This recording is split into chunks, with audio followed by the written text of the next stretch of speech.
శ్రీమాత్రే నమ. జయ గురు దత్తాత్రేయ నమ.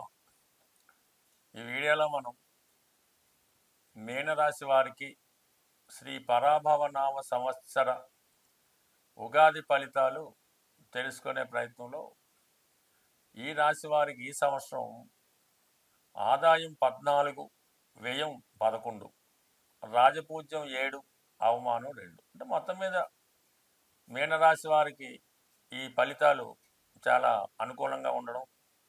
మరి ఈ పరాభవనామ సంవత్సరానికి రాజు గురుగ్రహం అవటం వల్ల మరి మీనరాశి వారికి ఒక విధంగా ఈ సంవత్సరం చాలా అనుకూలమైనటువంటి ఫలితాలు, మంచి హోదా, గౌరవం, తన మాటకి విలువ పెరిగే అవకాశం ఉంటుంది.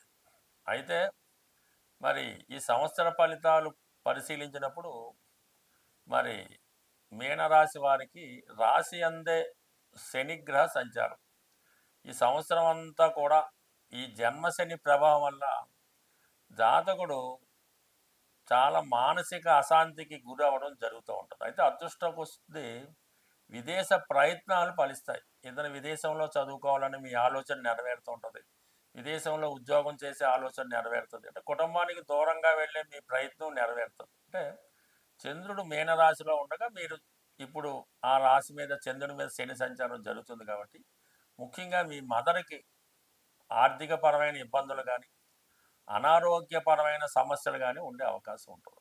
దానివల్ల పిల్లల మీద తగు శ్రద్ధ ఆమె పెట్టలేకపోతూ ఉంటారు.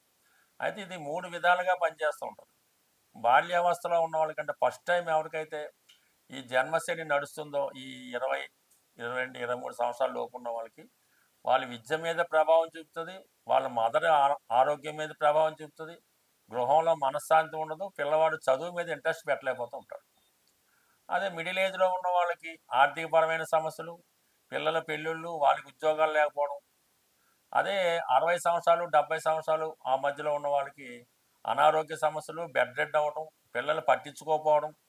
ఈ విధంగా జాతకుడికి జన్మశని ఇబ్బంది పెడుతుంటుంది. కాబట్టి జాతకుడు నిజాయితీగా, క్రమశిక్షణతో, సంపూర్ణంగా దైవం మీద బలం వేసినప్పుడు, భారం వేసినప్పుడు తను అన్ని సమస్యల నుంచి బయటపడతాడు. ఎటువంటి మనోవేదన చెందకుండా, జరిగిపోయి తలుచుకొని బాధపడకుండా ఎలా ప్రశాంతంగా ఉంటే మాత్రం చాలా హ్యాపీగా ఉంటాడు. లేని పక్షంలో ఏదో ఒక వేదన జాతకుడికి ఇబ్బంది పెడతా ఉంటుంది. అయితే గురుబలం, జాతకుడికి రాశ్యాధిపతిగా గురువు చతుర్థ స్థాన సంచారం వల్ల మే 31 వరకు చతుర్థ స్థానంలో గురువు జాతకుడికి గృహ సౌఖ్యాన్ని కల్పిస్తాడు. కొత్త గృహం కొనాలని మీ ప్రయత్నం నెరవేరుతుంది, ఏదైనా ఇల్లు మారాలని మీ ప్రయత్నం కూడా నెరవేరుతుంటుంది. దశమాన్ని గురువు వీక్షించడం వల్ల వర్క్లో ఎంత ఇబ్బంది ఉన్నప్పుడు కూడా టైం టు టైం ఆ వృత్తిని పూర్తి చేయడం జరుగుతూ ఉంటుంది. ఎవరి సహకారం లేకుండానే మీరు వృత్తిలో సక్సెస్ అది పొందడం జరుగుతూ ఉంటుంది. అంటే ప్రధానంగా ఎప్పటికన్నా జూన్ 1 నుంచి అక్టోబర్ 31 మధ్యలో పంచమ స్థానంలో గురువు ఉచ్చస్థితిలోకి రావడం వల్ల జాతకుడు 100% మంచి నిర్ణయాలు తీసుకుంటాడు. పిల్లల విషయంలో అభివృద్ధి కనబడుతుంటుంది. మీ మనసులో ఉన్న కోరికల్ని, ఆలోచనల్ని అమలు చేసే ప్రయత్నంలో చాలా సక్సెస్ అవ్వడం జరుగుతుంది. అంటే పంచమంలోకి వచ్చినటువంటి గురువు రాశిని వీక్షించడతాడు 9వ దృష్టితో. అందుకని జాతకుడు నడవడికలో మార్పు రావడం జరుగుతుంది. బద్ధకం అది ఉంటే విడిచిపెట్టి చాలా క్రమశిక్షణతో మెలుగుతాడు. ఎక్కువ ఆధ్యాత్మిక ధర్మ కార్యక్రమాల్లో తన నిత్యకృత్యాలు ఎప్పటికప్పుడు పూర్తి చేసుకోవడం జరుగుతుంది. జాతకుడు నడవడికలో, ప్రవర్తనలో మార్పు రావడం జరుగుతుంది. చిన్న చిన్న బలహీనతల నుంచి బయటపడడం జరుగుతూ ఉంటుంది. అలాగే ఇంచుమించుగా మీకు లాభాన్ని వీక్షించడం వల్ల ప్రేమ వ్యవహారాల్లో ఉన్నవాళ్ళు సక్సెస్ అవుతారు. పిల్లలు ఉద్యోగాలు రావడం వల్ల వాళ్ళకి ఆదాయం సమకూరుతుంది. ఆర్థిక పరంగా మీకు సహకరించడం జరుగుతూ ఉంటుంది. అంటే మొత్తం మీద జీవితంలో ఒక సెటిల్మెంట్ అయ్యే మార్గం కనబడుతూ ఉంటుంది. ఇదే గురువు మళ్ళా అక్టోబర్ 31 తర్వాత జనవరి 24 వరకు 6వ స్థాన సంచారం చాలా వరకు ఇది విజయ అవకాశాలు లభిస్తూ ఉంటాయి. అది కూడా సహజ పంచమ స్థానం కాబట్టి పిల్లలకి అభివృద్ధి కనబడుతుంటుంది. మీ మాటకి తిరుగుండదు, ఎక్కడికి వెళ్ళినా కూడా సక్సెస్ఫుల్గా సాధిస్తూ ఉంటారు. అయితే ఆరోగ్య విషయంలో కొంత జాగ్రత్త తీసుకుంటే సరిపోతుంది. తిరిగి మళ్ళీ జనవరి 24న గురువు కర్కాటక రాశికి రావడంతో అక్కడ నుంచి ఉగాది దాకా చాలా విషయాలు అనుకూలత ఏర్పడుతుంది. ఎటొచ్చి మన మీనరాశి వారికి ఈ జన్మశని ప్రభావం ఈ మే 31 వరకు కొంత ఇబ్బంది ఉంటుంది. కాబట్టి మే 31 వరకు ఎటువంటి ఇతర విషయాల్లో పాల్గొకుండా, ఎటువంటి మిత్రుల మాటలు, వాళ్ళ మాటలు, వీళ్ళ మాటలు నమ్మి మోసపోకుండా ఒక క్రమశిక్షణతో వ్యవహరిస్తే సరిపోతుంది. ఇక రాహు 12వ స్థానంలో ఉండడం వలన మీ అవసరానికి మీ యొక్క మిత్రులు సహాయపడకపోగా వారి యొక్క అవసరాలకి మిమ్మల్ని ఉపయోగించుకోవడం జరుగుతూ ఉంటుంది. వాళ్ళకి ఏదో ఎక్కడికో వెళ్దాం ఉంటుంది, మిమ్మల్ని ఆసరాగా తీసుకొని మీ డబ్బులతో వాళ్ళు ఎంజాయ్ చేయడం జరుగుతూ ఉంటుంది. అలాగే మీరు కూడా ఏ అవసరం వచ్చినా వాళ్ళ మీద ఆధారపడడం, వాళ్ళు మిమ్మల్ని మోసం చేయడం జరుగుతుంటుంది. కాబట్టి సాధ్యమైనంత వరకు ఫ్రెండ్స్కి స్నేహితులకి దూరంగా పెట్టడం మంచిది. ఏ పని ఉన్నా సొంతంగా మీరే చేసుకోవాలి తప్ప ఇతరుల మీద ఆధారపడడం వల్ల నష్టపోయే అవకాశం ఉంటుంది. స్వస్తి. శ్రీమాత్రే నమః. జై గురు దత్తాత్రేయ నమః. ఏదైనా మనకి గ్రహాలు ప్రతికూలంగా లేనప్పుడు ఆ గ్రహాల్ని సంతృప్తిపరచడానికి మనం సనాతనంగా ఆచరిస్తున్నటువంటిది నవరత్న ధారణ. అంటే ఆ గ్రహానికి సంబంధించినటువంటి దానం ఇవ్వడం, అంటే ఆ గ్రహానికి సంబంధించినటువంటి జపం చేయించుకోవడం కానీ వ్యక్తిగతంగా చదవడం కానీ జరుగుతూ ఉంటుంది. వీటిలో బాగా పనిచేసేది నవగ్రహ స్తోత్రాలు.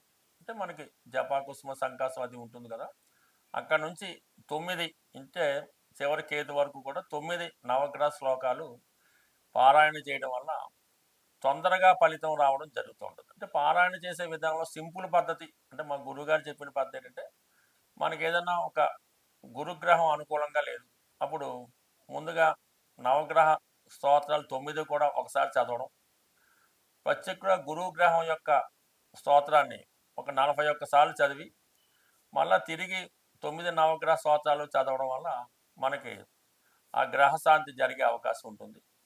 అవకాశం ఉన్నవాళ్ళు రత్నధారణ అన్నది, అంటే చాలా వరకు ఒరిజినల్ రత్నాలు దొరకపోవడం వల్ల ఇబ్బంది తప్ప, ఒరిజినల్ రత్నం అంటూ దొరికితే అది చాలా బ్రహ్మాండంగా పనిచేస్తూ ఉంటుంది. అది రవిగ్రహానికి కెంపు, చంద్రగ్రహానికి ముత్యం, కుజగ్రహానికి పగడం, బుధగ్రహానికి పచ్చ, గురుగ్రహానికి కనకపుష్యరాగం, శుక్రగ్రహానికి వజ్రం, శనిగ్రహానికి నీలం, రాహుకి గోమేధికం, కేతువుకి వైడూర్యం ధరించడం జరుగుతూ ఉంటుంది. అయితే ఇందులో ఈ శుక్రుడి దగ్గర రాబోతుకి వజ్రం, అది ఎక్కువ 2-3 క్యారెట్ల పడ్డ పెట్టవసరం లేదు, కేవలం ఒక 11 సెంట్లు లేదంటే 15 సెంట్లు సెట్ సరిపోతుంది. అయితే మినిమం మిగతా ఈ కెంపు కానీ పచ్చ కానీ కనకపుష్ప కానీ 1 క్యారెట్ ఉంటే 99% సరిపోతుంది. పెద్ద ఏజ్ ఉన్న వాళ్ళకి పెద్దది ధరించాలని, చిన్న ఏజ్ ఉన్న వాళ్ళకి చిన్నది ధరించాలన్నటువంటి భేదం అన్నది అది వ్యాపార ధోరణి అవుతుంది తప్ప మామూలుగా అయితే కాదు. నిరభ్యంతరంగా ఎటువంటి ఫేక్ కాకుండా మంచిది 1 క్యారెట్ ధరించినా అది 100% మీకు ఫలితం లభిస్తుంది.